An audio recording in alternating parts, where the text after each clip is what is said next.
नमस्कार. आस्था विथ स्मितामध्ये तुमचं सर्वांचं मनपूर्वक स्वागत आहे. आज आपण बनवणार आहोत खमंग, कुरकुरीत आणि अगदी पारंपरिक अळूवडी. तर चला रेसिपीला सुरुवात करूया. सर्वप्रथम एका भांड्यात बेसन घ्या. त्यामध्ये 1 चमचा हळद घाला. त्यानंतर 2 चमचे धनेपूड घाला. आता लाल तिखट घाला. त्यानंतर त्यामध्ये तीळ घाला. तांदळाचं पीठ, चवीनुसार मीठ, लिंबाचा रस घाला.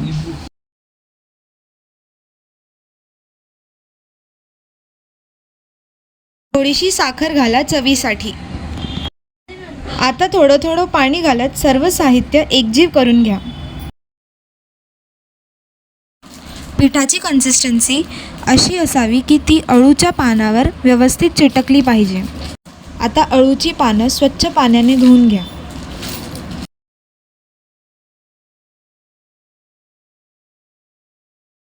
पानांच्या मागच्या बाजूला असलेला जाड काळसर देठ सुरीच्या मदतीने हलक्या हाताने कापून सपाट करून घ्या. अशा प्रकारे लाटण्याच्या मदतीने करायचं आहे.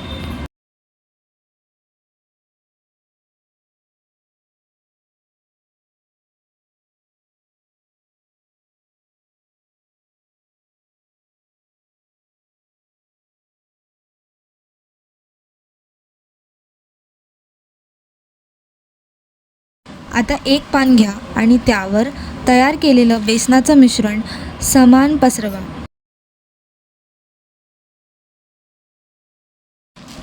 त्यावर दुसरं पान उलट्या बाजूने ठेवा आणि त्यावरही बेसन लावा. अशाच प्रकारे 5 ते 6 पानांचे थर तयार करा.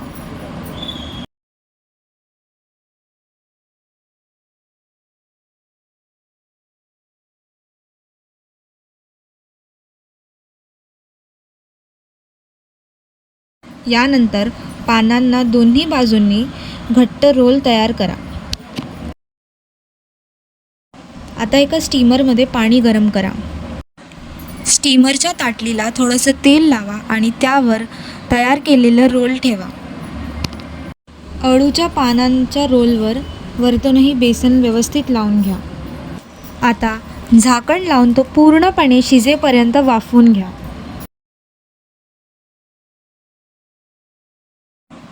अळूचे पानांचा रोल शिजल्यानंतर पूर्णपणे थंड होऊ द्या. आता कढईमध्ये तेल गरम करा. हे रोल थंड झाल्यानंतर त्याचे मध्यम जाडीचे गोल काप करून घ्या. तेल गरम झाल्यावर अळूचे काप त्यात सोडा आणि दोन्ही बाजूने छान सोनेरी व कुरकुरीत होईपर्यंत तळून घ्या.